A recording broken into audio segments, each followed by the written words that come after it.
My name is Michael Foulkes. I'm the Member of Parliament for Golden Gates and Parliamentary Secretary in the Ministry of Social Services and Urban Development.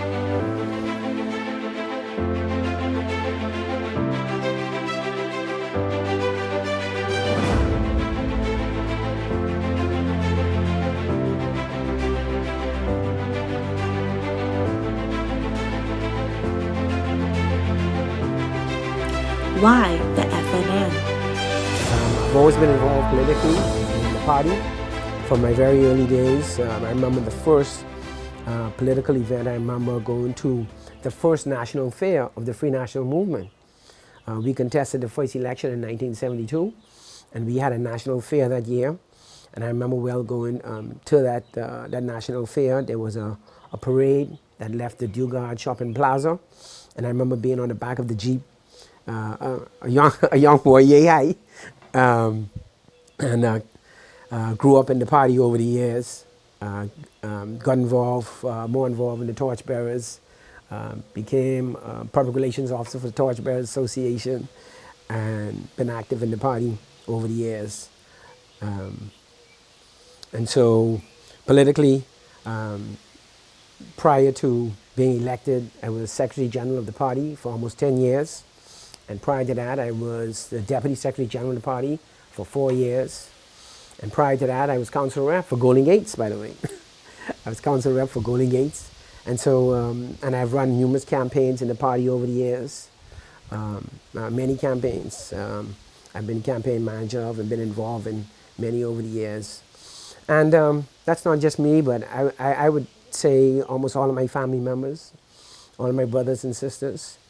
We have always been involved in politics, in the party, and that's something that we've always been involved in Free National Movement politics.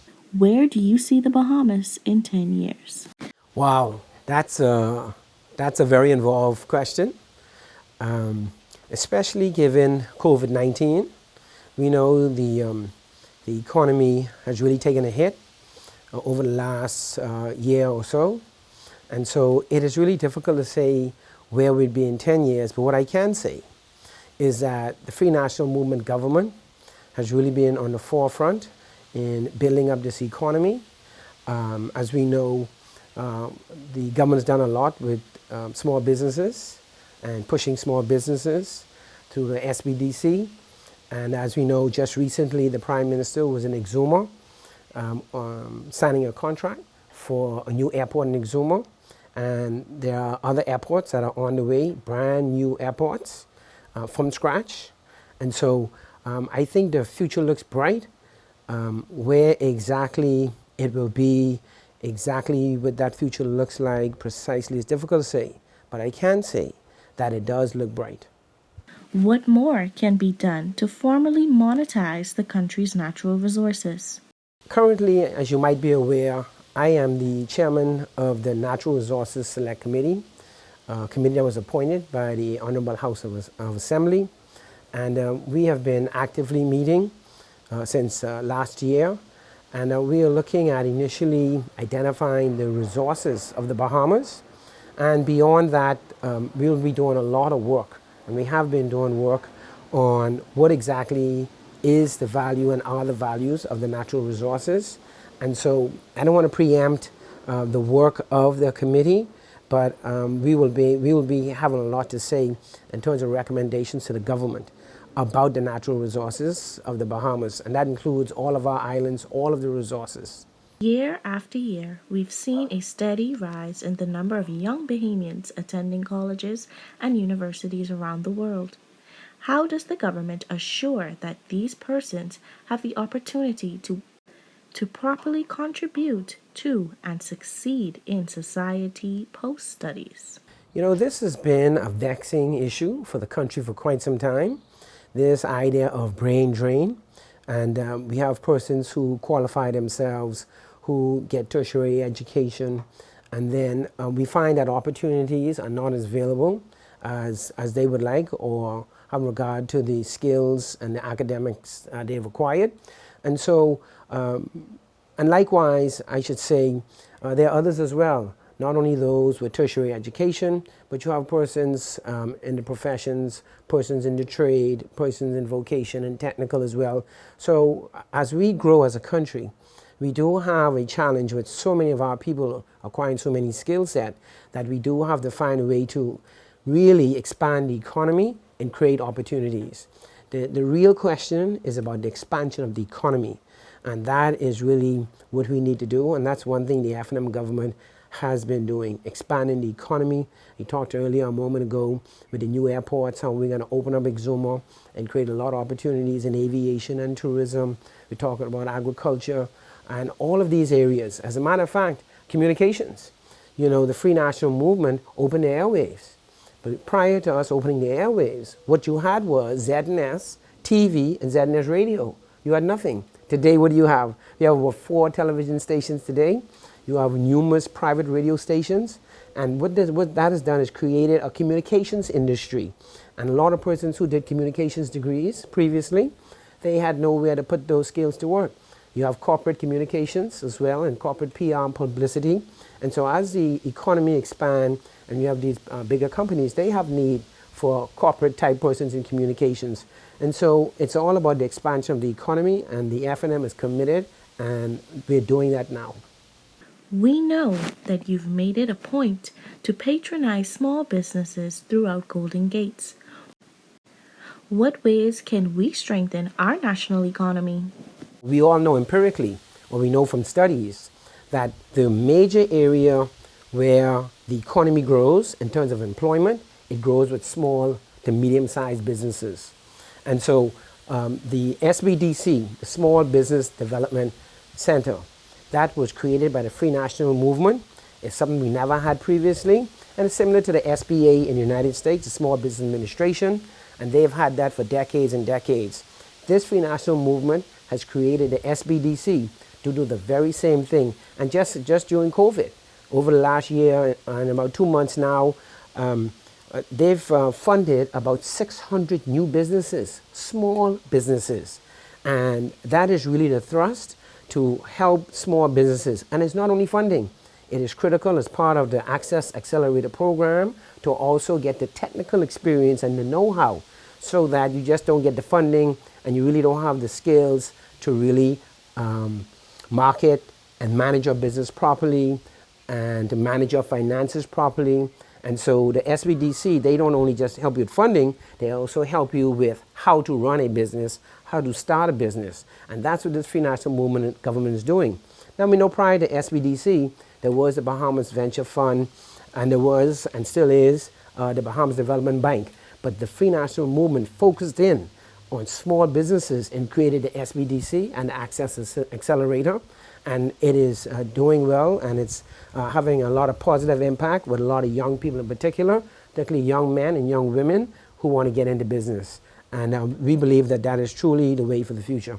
What are your thoughts on local government in New Providence? Local government. The interesting thing about local government, again, the Free National Movement brought local government to the Bahamas. There was no local government prior to the Free National Movement starting local government in the Family Islands. And we have it today. It's working very well in the Family Islands, again, thanks to the Free National Movement government. And this current government, the Minnis government, has created a committee who is studying this whole idea of bringing the local government here to New Providence. There are a lot of ideas out there, a lot of very good ideas. One of them is talking about dividing New Providence up into 4 regions. And there are a lot of suggestions as to how that should work. And that is what the committee is doing. They're working on that. And we hope very soon that the committee, if it has not already, I'm not entirely sure, made recommendations to the government. It won't be long. And that's something that the Minnis administration is definitely very interested in, and to see what are the benefits of it, and playing out here in New Providence, which is really like one big metropolitan area. Unlike the Family Islands, they're more distinct in geographical areas. But New Providence really one big landmass, is one big metropolitan area. And so there are some unique differences in doing in New Providence as opposed to doing in the Family Islands.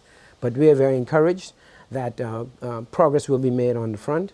on that front because we have the committee who's looking at all the details of it and how best to do it. What did you do for fun growing up? You know, one of the things we did, because there are plenty of us, as I said, there's 9 of us, right? There's 6 boys. So one of the things we did, like on a Sunday afternoon like today, or Saturday evening, when all of us were off, or most of us might have been off, we would all get together and go to a number of the basketball courts. And you won't believe it, you know, we had our own little team. Because when you go to basketball court, you know, someone got the next, and you got the next, and you got to pick your team. Well, when we went to the court, we had our own team. And so we'd go to different courts, and we went as a team, and we had the next. And so we enjoyed going to play basketball as a family, the 6 boys, and my stepbrother Keith. It was 7 of us really, and we enjoyed growing up, going to play basketball on different courts, particularly out west. Kind of grew up out, moved a number of different places over the years, but eventually we kind of moved in to a home out west by Gambia. Prior to that, kind of moving about, and family was a little bit scattered here and there, but the family all came together, and spent a lot of years living out in Gambia. And Dad lives there today, still lives there, some 50 years later. And so, but it was fun, like most children back in the day, kick the can, you know, play kick the can in the street, and spend the bottle too. So it was, yeah, the usual fun things you did back in the day. Who is your favorite musician and why? Well, let me just say, you know, we are very talented people. When it comes to music, we're very talented people, and music is a major part of our culture. And so we have had different types of musicians over the years, and it's really difficult to say. But I must say, you know, going back to Joseph Spence, for those who might not be familiar with Joseph Spence music, we had people come here and actually from different parts of the world and study Joseph Spence. It's really indigenous Bahamian music, pure indigenous folklorish music, and if I'm not mistaken, I think it may even be in the Smithsonian. And so, but we have had a lot of different types of music here, and we enjoy a lot of different types of music, whether it's soca music, calypso music, and of course, what I've found to be probably the most important of late in our music is the rake and scrape. Because prior to rake and scrape, I think a lot of young people were really into the reggae, heavy influence in the reggae, and that's part of our musical culture as well, reggae. But when rake and scrape really came on, the young people really got into rake and scrape. You know, one of my favorite ones is Mama don't want no rake and scrape around here, you know. And so that's always been one of my favorite ones. And so as a group, I would say rake and scrape. But you know, the gospel too, Bahamian gospel, it's very important, and definitely has a role. And so it's not only the secular, but it's also the gospel. And there's a group that's well known, the Rhyming Brothers, and if I should say so, one of the Rhyming Brothers who passed away last year is from none other than Golden Gates. He lives on St. Bart's Road. He lived there. His family, they're still living there. And right down the road from him is someone we all know well, Miss Laura Williams. We all affectionately call her Miss Laura. Miss Laura lives right down the road. And across from her is Mr. Allen's Bakery. Everybody knows the bread man, Mr. Allen. And so, yes, gospel, and one of their popular songs, and I think it says a lot, and that song is Who's Gonna Fill Those Shoes? Who's Gonna Fill Those Shoes? I think that's a very powerful song because it speaks to where we've come from, and it speaks to how we're going to get to where we're going. Because we are all of us as Bahamians, we are where we are because of people who've come before us. We stand on their shoulders, all of the persons who've come before us. Every Bahamian living today, as we speak, we all are here on the shoulders of Bahamians who've come before us. And so the song really does make a very good point. Who's going to fill those shoes? And the song is always relevant because always the question is who's going to fill shoes in the future, because we always have to progress and we have to move the Bahamas forward. And so I think it's a very powerful song. They're mostly known for their gospel music, but it's a beautiful song. And I must say, outside of the Bahamas, I'm a fan of Bob Marley too. I like Bob Marley songs because they have a social consciousness about them. And back in the day when I was earlier, some Yellow Man and some Peter Tosh, but and so and you can't do it without the king of pop, right? Michael Jackson. And so if I were to say, and music is like that, it's international. And Shakespeare told us, if music be the food of love, play on, give me excess of it. And so that's how universal music is, and that's how important music is to everyone's lives and to culture. Which island has the best beaches? Wow, the best beaches? I'll say this. The select committee was in Grand Bahama not too long ago. And most people would not think of Grand Bahama for great beaches. But it was amazing. We were out in East Grand Bahama, and East Grand Bahama is some of the most beautiful beaches you want to see. That's in Grand Bahama. We don't think of beaches in Grand Bahama. But just imagine, if Grand Bahama has great beaches, I mean long stretch of wide, sandy beach, long stretch. And so if Grand Bahama has that, imagine the Exumas, imagine Cat Island. And so it's really difficult to say which island has the best, because I think the Bahamas has some of the best beaches in the world, period. We just have some of the best beaches. No matter where you go, we have some of the best beaches. Pick your island, you'll probably find one of the best beaches.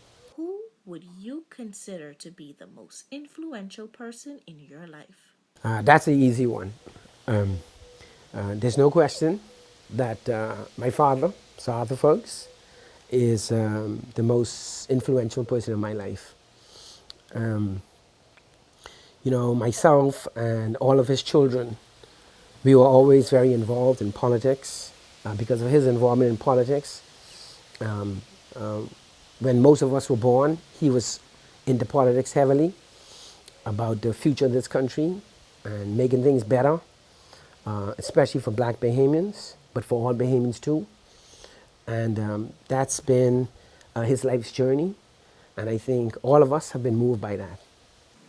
Tea, coffee, or orange juice, and why? Depending on the day, the time, and the occasion, I'll take a little coffee, I'll take a little tea, and indeed I'll take some orange juice too. So depending on the day and the time and the occasion, I'll take either coffee, tea, or orange juice. Valley or Saxons? Choose wisely. Oh yeah. Now that's trouble, right? It's like asking me the Heat or the Lakers. My family's always been Saxon. I'm sorry. We've always been Saxon, except for my cousin Eric. My cousin Eric left the Saxons and joined the one family group. But, that's okay because they came out of the Saxons. So that's all right. It's still like he's a Saxon anyway. But our family's traditionally been Saxon. Remembering Charles Maynard. 2012, in 2012, the Free National Movement, we weren't successful in the election in 2012. And the member for North Abaco, the Right Honorable Hubert Alexander Ingram, had vacated his seat. And that brought about a by-election in the North Abaco constituency. And myself and Charlie Maynard, who was then the chairman of the party, he and I were tasked with going to North Abaco in the constituency to get on the ground, to get the party ready. As I mentioned before, I was Secretary General at the time. And so he and I were tasked with getting on the ground and putting the groundwork, building the foundation for the campaign before the full throttle, so to speak, of the campaign. And during that process, Charlie and I spent a lot of time together on the ground, getting things organized. And unfortunately, most unfortunately and sadly, Charlie lost his life during that time. We were coming from Black Point one night, and on the way back to where we were staying, and Charlie passed away on the way, coming back from Black Point, going back to Marsh Harbor. And it was a very difficult experience because I was there with him when he took his last breath, and it was a difficult experience. Charlie was a very good guy. He's a wonderful person, and the country has lost a lot. And Charlie losing his life so early. Charlie had a lot to offer this country, and he was doing the job. He was doing the job for the party, and by extension for the country. And he gave his life in doing so. And so it's a promise that he had that unfortunately it didn't get to manifest itself as well or as much as it might have. But he was truly a wonderful person, a committed person, a dedicated person, hard worker, and he loved this country and he cared about it.